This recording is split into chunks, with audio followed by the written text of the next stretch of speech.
Hello students, welcome to the सर्जर। आज हम कर रहे हैं कुछ इंपॉर्टेंट क्वेश्चंस की सीरीज। ये तो हमारा इसमें पहला क्वेश्चन है, which of the following statement is are true about human heart. And statement है आपकी, right atrium receives oxygenated blood from lungs through pulmonary artery. उसके बाद कह रहा है left atrium transfer oxygenated blood to left ventricle which sends it to various parts of the body. And the right atrium receives deoxygenated blood through vena cava from upper and lower body. उसका last statement है left atrium transfer oxygenated blood to aorta which send it to different parts of the body.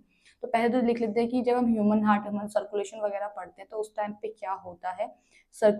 आप जानते हैं कि हमारे human heart में 4 chambers होते हैं, ठीक है, 4 चैम्बर होते हैं, देयर आर 4 चैम्बर्स। तो उसमें 2 आपके एट्रियम होते हैं,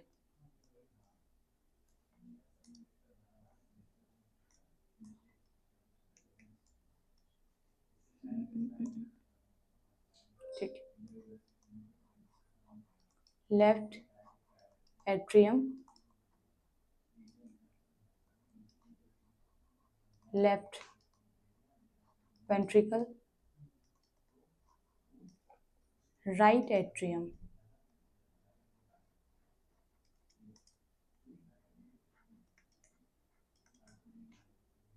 एंड राइट वेंट्रिकल। ठीक है, तो बेसिकली 4 चैम्बर होते हैं, 2 एट्रियम होते हैं, 2 वेंट्रिकल होते हैं, left and right, left and right. अब देखते हैं जो हमारा एट्रियम का जो राइट वाला जो पोर्शन है, राइट वेंट्रिकल एंड जो राइट एट्रियम होता है हमारा, राइट वेंट्रिकल आपका है और राइट जो लेफ्ट राइट एट्रियम रहेगा आपका, ठीक है। इन दोनों में होता है डीऑक्सीजनेटेड ब्लड, जिसमें मीन्स हम इसको CO2 मिक्स बोल देते हैं, डीऑक्सीजनेटेड ब्लड होता है। और जो लेफ्ट एट्रियम लेफ्ट वेंट्रिकल होता है इसमें O2 ऑक्सीजनेटेड ब्लड होता है। ओके, तो पहला स्टेटमेंट आपका बोल रहा है right atrium receives deoxygenated blood from lungs through the pulmonary artery. ये स्टेटमेंट आपकी टोटली रॉन्ग है, क्योंकि राइट एट्रियम में हमेशा डीऑक्सीजनेटेड ब्लड होता है, ऑक्सीजनेटेड नहीं। दूसरा बोल रहा है कि left atrium transfer oxygenated blood to left ventricle which send to its various part of the body. Right जो लेफ्ट एट्रियम होता है उसमें ऑक्सीजनेटेड ब्लड होता है, वो लेफ्ट वेंट्रिकल में ब्लड को भेजता है और लेफ्ट वेंट्रिकल के वेरियस पार्ट में ऑर्टा उस ब्लड को लेके जाती है। तो जो आपका सेकंड स्टेटमेंट है ऑप्शन बी इज करेक्ट। उसका अगला बोला right atrium receives deoxygenated blood through vena cava from upper and lower body. ठीक है, राइट हमने देखा था कि एट्रियम जो है आपका राइट एट्रियम राइट वेंट्रिकल में हमेशा डीऑक्सीजनेटेड ब्लड होता है और राइट एट्रियम में वेना कवा ब्लड को लेके आती है, जो डीऑक्सीजनेटेड ब्लड को रिसीव करता है, उसके बाद उसको राइट वेंट्रिकल में भेजता है, फिर उससे वो लंग्स में जाता है। ठीक है, तो इस कंडीशन में आपका option C is correct. And last बोला left atrium transfer oxygenated blood to aorta which send it to different part of the body. जैसा हमने स्टेटमेंट बी देखा, left atrium transfer oxygenated blood to left ventricle, तो यहीं पे चीज जो आपका लास्ट स्टेटमेंट है वो इनकरेक्ट हुआ था, क्योंकि पहले जो आपका बी स्टेटमेंट है वहां पे कह रहा है कि लेफ्ट एट्रियम लेफ्ट वेंट्रिकल में भेजता है और यहाँ पे कह रहा है कि लेफ्ट एट्रियम जो आपका है वो ऑर्टा को देता है, विच इज रॉन्ग। तो आपका जो ऑप्शन बी एंड सी है वो ऑप्शन आपका करेक्ट है, option C is the correct answer. अगले क्वेश्चन में बढ़ते हैं। A cross made between two plants produce 50% tall and 50% short pea plants, the gene combination of the parental pea plant must be. ठीक है, जो Mendel का जो एक्सपेरिमेंट है वो उस पर ये चीज बोल रहा है कि जब मेंडल ने एक्सपेरिमेंट किया था तो उसने कौन सी जान लेते उन्होंने, जब मेंडल ने एक्सपेरिमेंट किया था तो उन्होंने शॉर्ट और टॉल दोनों प्लांट लिए थे। टॉल उसको कैपिटल टी से हमने डिनोट किया था, और जो शॉर्ट प्लांट थे या ड्वार्फ कह सकते हैं आप उनको, उसको ड्वार्फ कह दो, कह सकते हो। ठीक है, ये था आपका स्मॉल टी। ठीक है, तो कैपिटल ने स्मॉल टी के बीच में क्रॉसिंग ओवर करवाई थी, तो वो पूछ रहा है कि 50% टॉल होगा 50% शॉर्ट होगा, वो कंडीशन कैसी होगी। अब देखिए, हम देखते हैं कि जो पहला जो आपका कैरेक्टर है अगर वो शो हो रहा है तो पहला कैरेक्टर ही अपने कैरेक्टर्स को शो करेगा, सेकंड कैरेक्टर्स के कैरेक्टर शो नहीं होते हैं। ठीक है, तो आपका जो यहाँ पे capital T is a dominant trait and जो small T is a recessive trait, तो पहले कंडीशन में आपका capital T and capital T की बात हो रही है, तो इस कंडीशन में क्या हो जाएगा, दोनों जगह कैपिटल टी भी में, दोनों में क्या है, कैपिटल टी ही शो हो रहा है, तो दोनों कैरेक्टर टॉल कैरेक्टर ही शो हो रहे हैं, 50% टॉल और 50% शॉर्ट शो नहीं हो रहा है। गलत। अगला फिर वही capital T capital T capital T small T, ये भी गलत। उसके बाद है आपका कैपिटल टी, फर्स्ट कंडीशन आपका फर्स्ट जो क्रॉसिंग होगा, जो फर्स्ट पेयर बन रहा है उसमें कैपिटल टी अपने कैरेक्टर को शो कर रहा है, it's mean dominant. And second वाले में आपका कह रहा है शॉर्ट, तो स्मॉल टी। ठीक है, तो कैपिटल टी स्मॉल टी। पहले वाले में आपका जो ये है जो टॉल है, टॉल करेक्टर शो हो रहा है। दूसरे वाले में आपका स्मॉल टी है, इसमें यहाँ पे शॉर्ट करेक्टर शो हो रहा है, तो it's mean 50% tall and 50% short. तो answer C is correct. Answer C में डी में जाने की जरूरत नहीं है फिलहाल के लिए। ठीक है,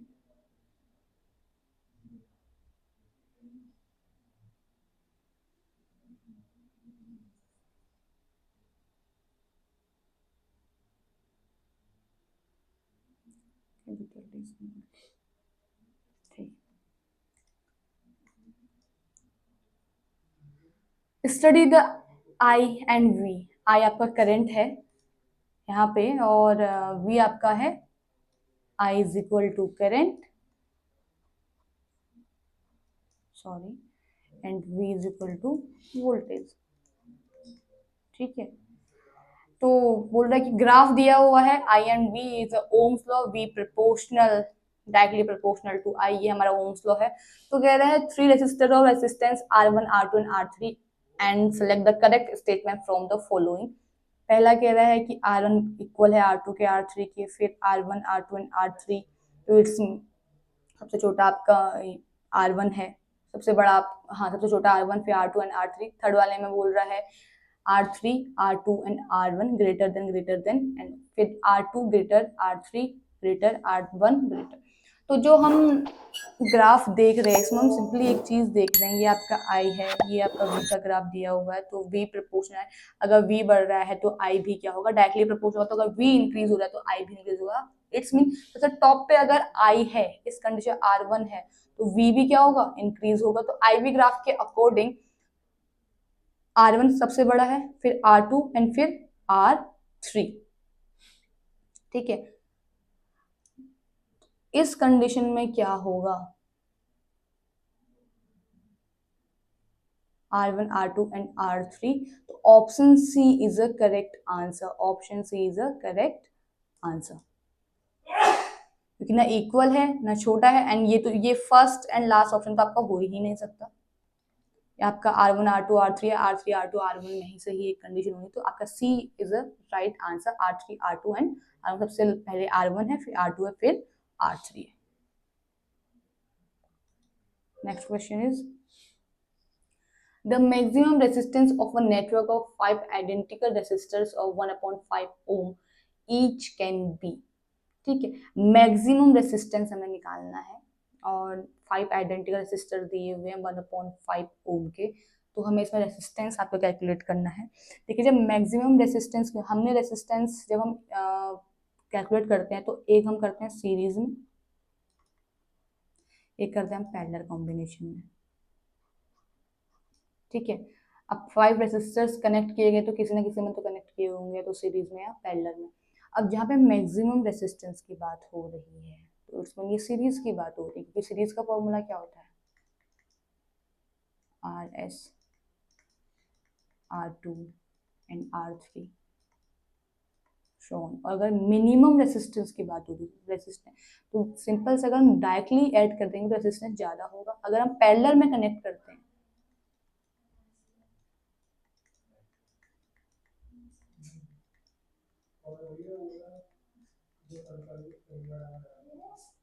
तो इस कंडीशन में क्या होगा, रेसिस्टेंस हो जाएगा, कम हो जाएगा मिनिमम। तो हमें मैक्सिमम पूछ रहा है, तो 5 आइडेंटिकल रेसिस्टर्स दिए हुए हैं, तो रेसिस्टर्स लिख लीजिए 5, तो हम सीरीज में कनेक्ट कर देते हैं।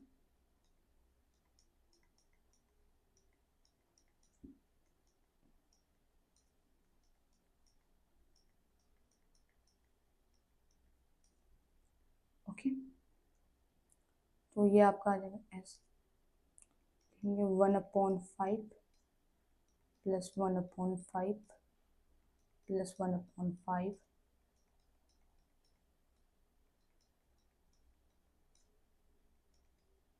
ऐड कर दीजिए, 5 ले लो,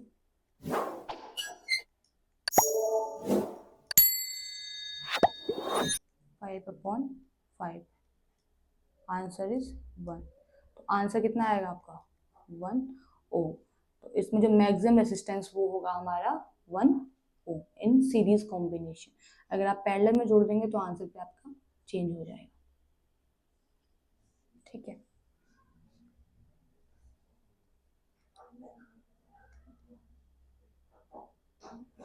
अगला पूछा था speed of light in vacuum is 3 into 10 to the power 8 meter per second. If the speed of light in a medium is 2.25 in 10 to the power 8 meter per second, the absolute refractive index of the medium is। अब refractive index, जो absolute refractive index हमें निकालना है तो हमें ये पता होना चाहिए कि वो होता क्या है, उसका फॉर्मूला क्या होता है, ठीक है। तो रिफ्रैक्टिव इंडेक्स का फॉर्मूला आपका होता है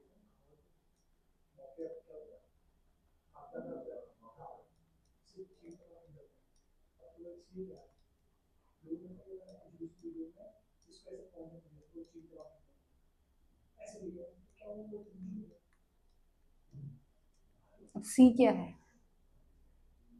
ये वी दिया हुआ आपका, ये speed of light in vacuum and speed of light in medium. अब मीडियम कुछ भी बोल सकता है, वाटर बोल सकते हैं यहाँ पे मीडियम, ठीक है।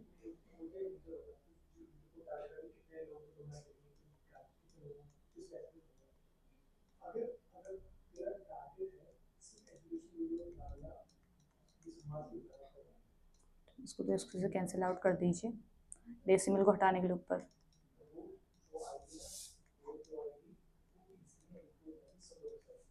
ठीक है, कैंसिल आउट कर दीजिए।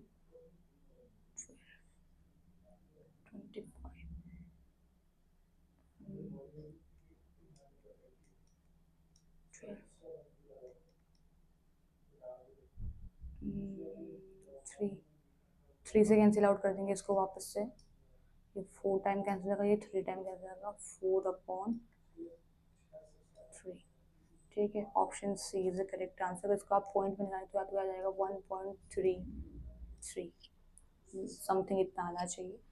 तो ठीक है, तो ये 4/3।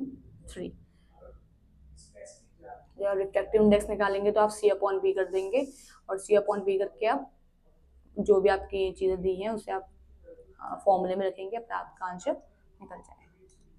आगे बढ़ते हैं, स्टडी द फॉलोइंग स्टेटमेंट। अब फॉलोइंग स्टेटमेंट को पढ़ लेते हैं पहले। A fuse in a circuit prevents damage to the circuit due to overloading, ठीक है। अगला क्या रहता है, total resistance in the circuit increase due to overloading.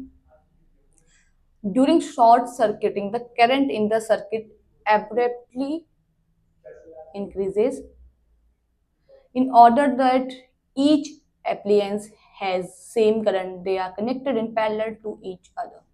देखिए, स्टेटमेंट डी तो गलत है सीधे, क्योंकि जब हम सीरीज की बात, हम पैरेलल की बात करते हैं तो वहां पे करंट चेंज हो जाता है, बट वो कह रहा है same current connected in parallel, क्योंकि सीरीज में करंट सेम रह रहा है। तो ऑप्शन डी इज इनकरेक्ट।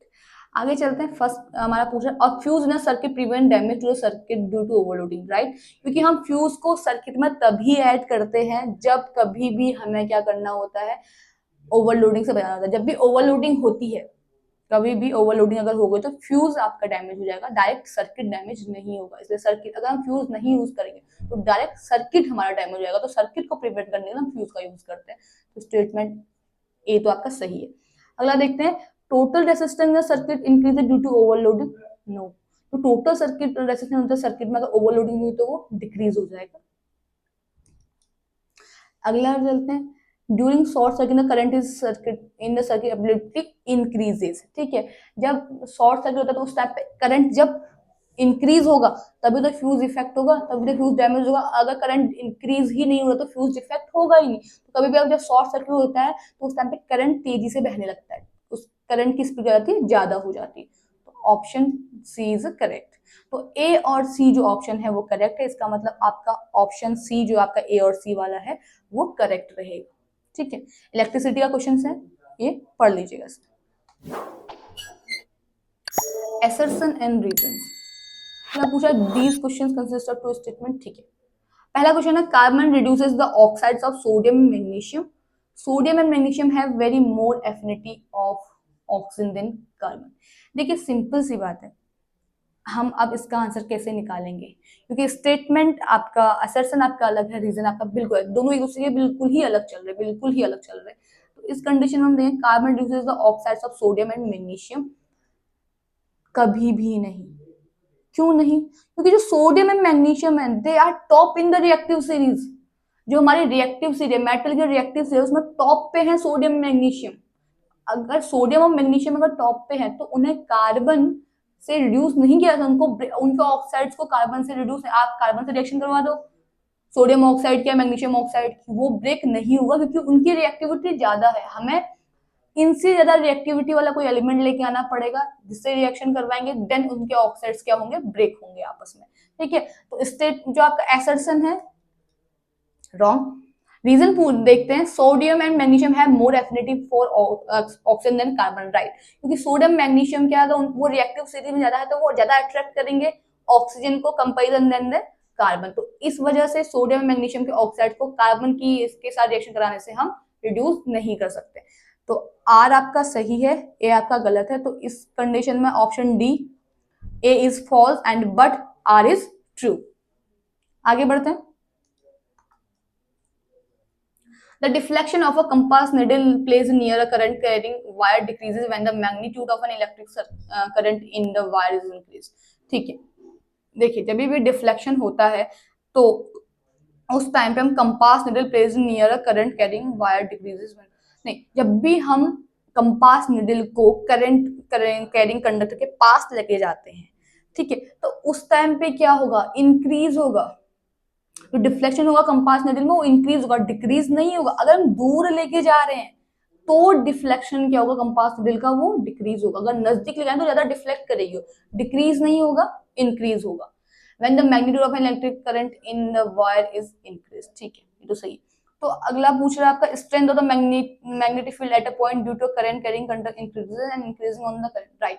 जब भी हम कंपास निडल को लेके जाते हैं, पास ले जाते हैं, तो उस टाइम में होता है मैग्नेटिक फील्ड इंक्रीज हो जाता है। मैग्नेटिक फील्ड ज्यादा होगा तभी क्या होगा, करंट भी ज्यादा होगा, तो डिफ्लेक्शन भी ज्यादा होगा। जैसे आप कंपास निडल से करंट कैरिंग कंडक्टर को दूर ले जाएंगे वैसे मैग्नेटिक फील्ड भी डिक्रीज होते रहेगा और करंट भी डिक्रीज होते रहेगा। तो रीजन तो आपका एकदम करेक्ट है, बट जो आपका एसर्शन है ये सही नहीं है। इस यहाँ पे डिक्रीज की जगह इंक्रीज होना चाहिए, तो आपका एसर्शन भी बिल्कुल सही हो जाता। तो इस कंडीशन में ऑप्शन आपका डी वापस से, A is false but R is true, ये ऑप्शन आपका सही रहेगा। नेक्स्ट क्वेश्चन में बढ़ते हैं। The colour of clear sky appears blue, right, सब जानते हैं कलर है जो हमारे स्काई का वो ब्लू होता है, और सही है।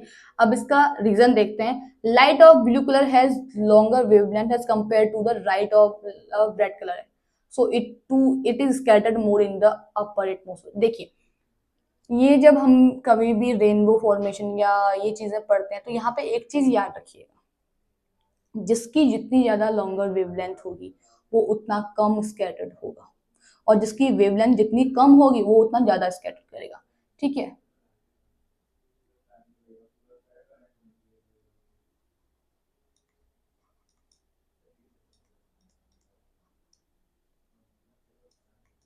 अगर शॉर्ट वेवलेंथ होगी तो मोर स्कैटर,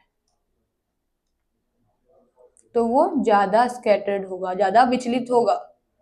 और अगर वो उसकी क्या होगी, लॉन्गर वेवलेंथ होती है, लॉन्गर वेवलेंथ होती है,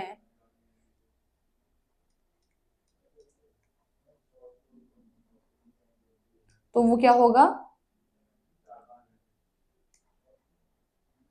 लेस स्कैटर्ड। ठीक है,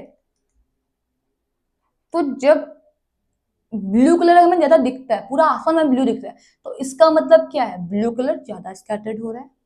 ठीक है, अगर ब्लू कलर ज्यादा स्कैटर्ड हो रहा है तो इस मीन उसकी वेवलेंथ क्या होनी चाहिए, कम होनी चाहिए। लेकिन रीजन हमारा कह रहा है वेवलेंथ क्या है, ब्लू कलर की ज्यादा है, इसलिए वो ज्यादा स्कैटर्ड होता है। नहीं, रेड कलर की जो वेवलेंथ है आपकी वो ज्यादा होती है, इसलिए वो कम स्कैटर्ड होता है, और ब्लू कलर की जो वेवलेंथ है वो शॉर्ट होती है, इसलिए वो ज्यादा स्कैटर्ड होता है। तो रीजन आपका यहाँ पे गलत है।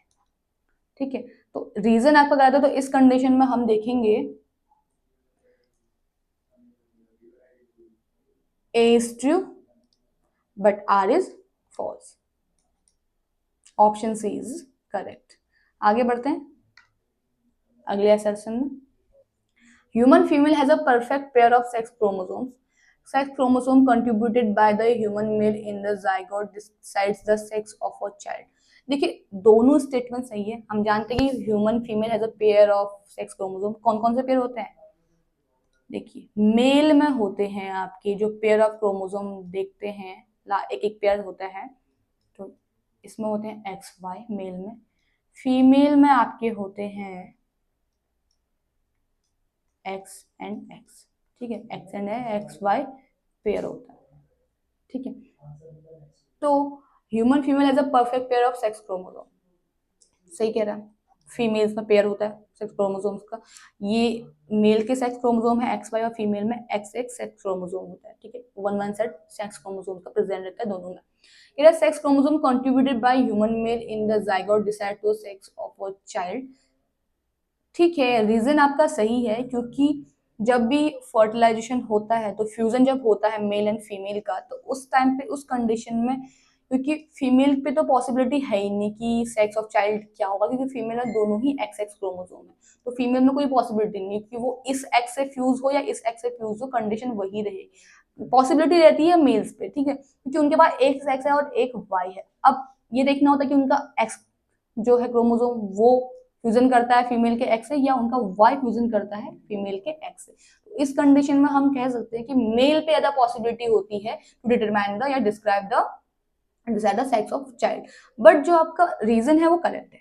बट जो ह्यूमन पे female pair of sex chromosome वो फीमेल्स की बात कर रहा है, लेकिन वो रीजन दे रहा है मेल के सेक्स क्रोमोसोम का, तो रीजन आपका टोटली ही असर्शन को एक्सप्लेन नहीं कर पा रहा है। तो इस कंडीशन में हम ये कह सकते हैं कि both A and R is true, but R is not the correct explanation of A. तो ऑप्शन बी आपका इस कंडीशन में क्या हो जाएगा? सही हो जाएगा। ठीक है,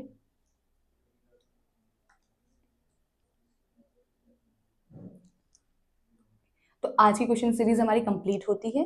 ऐसे ही और भी इंफॉर्मेटिव इंपॉर्टेंट वीडियो के लिए हमारे चैनल को लाइक करें, सब्सक्राइब करें एंड फॉलो करें। Thank you.